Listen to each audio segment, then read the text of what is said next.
Welcome to today's 5 Good Minutes, considering the season of Advent with Jake Williams.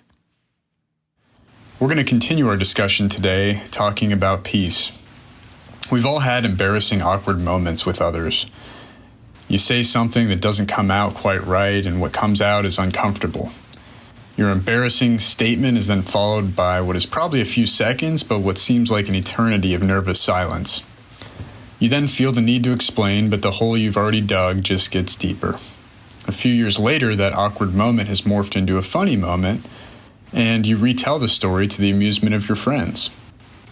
Let's think today about the most horribly awkward moment in human history. This one wasn't a trivial moment of embarrassment at a party, and it will never morph into a funny story. Every time I read this account, I want to cry. Every time I see it, I'm hit with the painful recognition that it really did happen and that we still see the fallout in our lives today.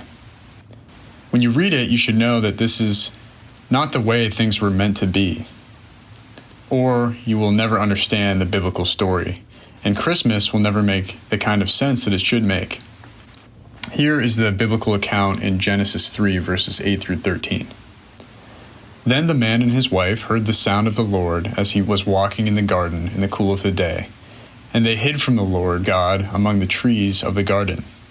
But the Lord God called to them, "Where are you?" He answered, "I heard you in the garden, and I was afraid because I was naked, so I hid." And he said, "Who told you that you were naked? Have you eaten from the tree that I commanded you not to eat from?" The man said, "The woman you put me here with, she gave me some fruit from the tree, and I ate it." Then the Lord God said to the woman, "What is this you have done?" And the woman said, "The serpent deceived me, and I ate it." Adam and Eve had just endured the first embarrassing, shame-inducing moment between them. For the first time, they realized that they were naked, and they felt instant shame. And this is a clue that their disobedience had destroyed their innocence, and human relationships would never be the same again.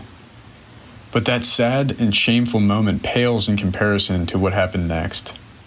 God was walking through the garden, and rather than being filled with awe and joy at the thought of his presence, Adam and Eve were filled with fear.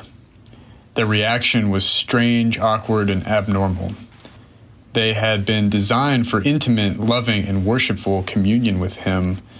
They were made to delight in God, and he in them. They were created to live in an unbreakable bond of love with him. So their reaction seems strange and out of place. It tells us that something has gone extremely wrong. God notices that they have not approached him with their usual eager joy, and so he calls out to them, inquiring where they are. Adam answers and confesses that he was naked and afraid. The effects of sin are so immediate and devastating. The bond between God and mankind had been broken. Fear has replaced love. Hiding has replaced communion. Adam and Eve have not only damaged their spirituality, but have lost a huge chunk of their humanity. It's a tragedy of historic and universal proportions. Made to live at the center of God's love, people hide from him. In the essence of every person's sense lives this uncomfortable battle between hunger for God and the desire to hide from him. Sin has broken the most important relationship in all of life, the relationship between people and their Creator. This separation alters everything in each of our lives. That's why it's so wonderful and encouraging to know that Jesus came to earth to be the Prince of Peace. Through his life, death, and resurrection, he would make peace between God and us. By his righteous life, he would earn our acceptance with God and purchase our right to be God's children.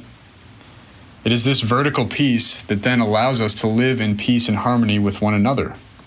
The fearful awkwardness between us and God has been forever broken by Jesus, so we can run with confidence into God's presence and know that he will never turn us away. Thanks for joining us here today. There's a lot of great content to explore on Orchard Hill Plus and on the Orchard Hill main feed from the weekend. Have a great day.